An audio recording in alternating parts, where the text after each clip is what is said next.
Well, you know, it's been completely different every time. I mean, this one tonight is just we didn't guard the 3-point shooter. And if you go by our defensive principles that we do every single day, then we wouldn't have allowed those 3-point shooters, and they happened to make a bunch of them.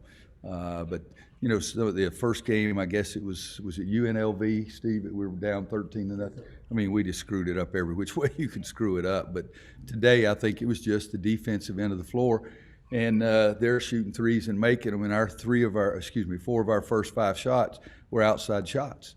And we've got advantage inside, we think, with Garrison particularly, and the big guys that we have, and we didn't give them a chance to touch the ball. But you know, it's I do like the fact that they don't roll up in the corner and get in a fetal position kind of thing. They keep playing, and but yeah, I wouldn't. I don't want to have that kind of start, but I don't like it when we take a 1-point lead and then we have a turnover and a bad shot the next two possessions after we take a 1-point lead.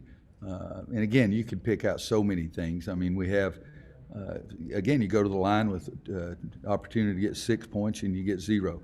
We have two clear, just guys that turned and looked and didn't box out, and then they score. One of them's a 3 and one of them's a 2. So that's 5. That's 11 points right there. And you just think about the whole thing. I mean, guys, we gave up 23 points for them on turnovers to our 9, and 23 points on second chance points to our 14. And all we talk about is taking care of the ball on offense and boxing out on the defensive end of the floor. And it was so crazy.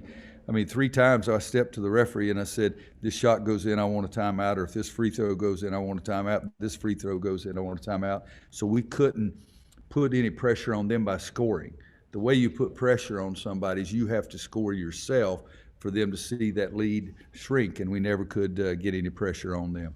Not turn the ball over.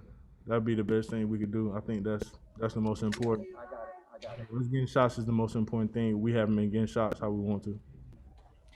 What was the key for you guys coming out hot to start the second half? Just being the aggressor. Everyone's got to bring their all straight out the game, the start of the game. You can't let up. There's no cake in the walk. So you have to come out the game, and treat everyone as they're like high talented players because they are. Iowa's a good team. It's still early in the season. We have a lot of potential. So for us to just fix these mistakes and then not let them happen towards the rest of the season.